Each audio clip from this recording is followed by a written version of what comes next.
Vous êtes chez Tartampion, salut à tous, et voici l'ouvre ta boîte du jeu Vivarium. Alors c'est parti, on ouvre cette jolie boîte et on regarde ce qu'il y a à l'intérieur. On tombe tout de suite sur la règle du jeu, exclusivement en français, avec la quantité, la présence du matériel et son installation. Très rapidement, les règles du jeu et le détail des cartes et des jetons. Les règles sont très vite assimilées. La fin de partie, un exemple de décompte et au dos pour l'avoir sous la main pendant qu'on joue, toutes les petites explications des tuiles, histoire de ne pas avoir à poser de questions à celui qui a expliqué les règles et à comprendre quand même les cartes qu'on a devant soi pour les premières parties.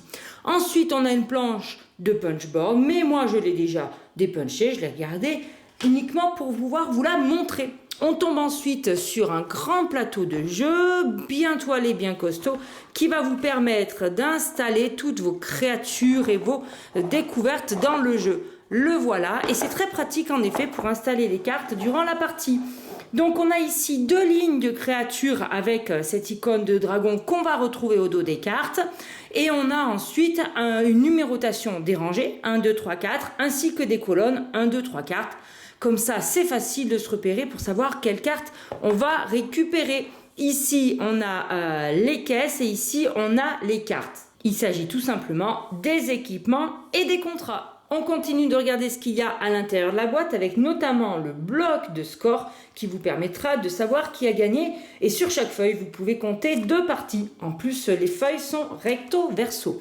Ensuite, on a le jeton premier joueur avec cette magnifique créature membre du Vivarium Société. Sur sa face, c'est numéro 1 et sur son dos, c'est numéro 2. Ça vous permet de compter vos tours, tout du moins sur les premières parties. Après, on joue très rapidement. On a ensuite 9 jetons de priorité. Alors, les jetons de priorité, eh bien, vous disent à chacune des manches les actions que vous ferez qui vous rapporteront une gemme supplémentaire. Et celui qui en aura le plus à la fin de chaque manche le gagnera. Ça vous fera 2 points de victoire. Donc, on va se battre tout au long de la partie un petit peu pour ces jetons priorité qui vont représenter les équipements ou bien alors les types de créatures que vous allez pouvoir gagner tout au long de la partie. Vous voyez bien ces symboles de pattes, de bulbes, de dragons que vous allez et de minéraux que vous allez retrouver sur les cartes dans la suite de cette ouvre ta boîte. Ici, il s'agit des contrats et vous voyez, on retrouve. On en a un aussi qui est identique recto verso car il y a un sablier. Sur la première manche, il n'y aura pas de jetons de priorité à gagner. On n'a pas eu le temps de construire son jeu.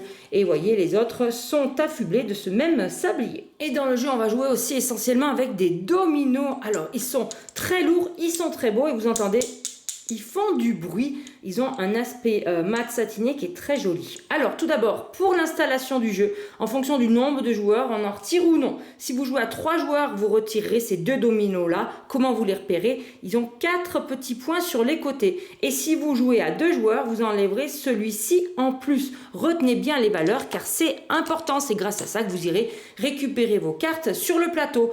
Pour les autres dominos, eh bien vous le voyez, il y en aura 3 avec un côté 1. À chacun de ces 1 sera associé au 2, au 3 et au 4. 2 avec un 2 associé au 3 et au 4. Et enfin un domino tout seul avec le 3 et le 4. Alors avant de vous présenter toutes les cartes, et il y en a un sacré paquet dans le jeu, je vais vous montrer ces jolies petites gemmes qui sont toutes brillantes et que vous allez vouloir gagner. Un point de victoire en fin de partie ou alors la modification de 1 point des dominos. Eh bien, je peux vous garantir que vous allez avoir envie de les collectionner. Regardez comme elles brillent au fond de la boîte. Et voici les cartes équipement. 16 au total. Elles ont un dos avec une caisse et on les différencie en un seul coup d'œil quand elles sont installées sur le plateau principal, notamment par la rangée où elles sont installées, mais aussi par les icônes qui sont dessinées en haut à gauche, ce qui n'est pas le cas des cartes contrats qui n'ont pas l'icône juste ici. Donc dans le jeu, vous allez avoir 4 cartes avec la boussole, 4 cartes avec le livre, vous allez avoir également 4 cartes avec la tente et 4 cartes avec l'engrenage.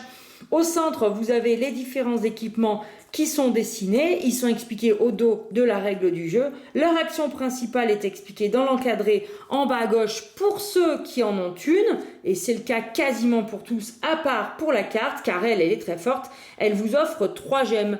D'autres équipements ont un pouvoir plus fort et eux n'offrent pas de gemmes. Et il y en a, c'est moitié-moitié, un pouvoir et une petite gemme. Et pour les puristes qui voudront faire leur petit calcul durant la partie, chaque équipement est présent 2 fois, même pouvoir, même quantité de gemmes, mais icônes différentes. On a donc 2 gourdes, 2 lampes, on a 2 pelles, on a également 2 jumelles, on a également 2 cartes au trésor, on a également 2 sacoches, 2 boussoles et enfin 2 appareils photo. Dans le jeu, il y a de nombreux contrats qui vous permettront de scorer des points en fin de partie. Mais en début de partie, il y a 8 cartes spéciales, 4 cartes de milieu où vous allez recevoir au hasard soit montagne, soit désert, soit marée, soit forêt. En tout cas, c'est surtout associé à des couleurs et vous aurez un point de victoire par carte créature de cette couleur-là en fin de partie.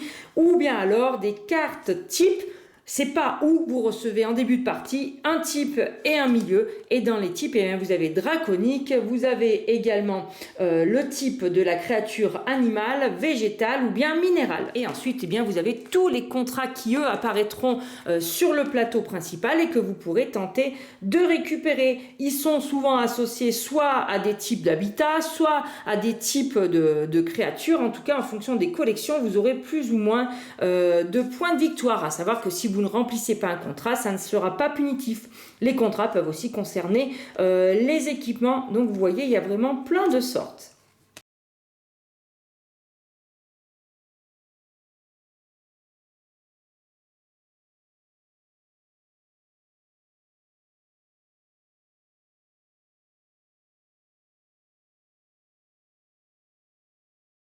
Et on termine avec les cartes créatures. Il y en a beaucoup, 48 au total.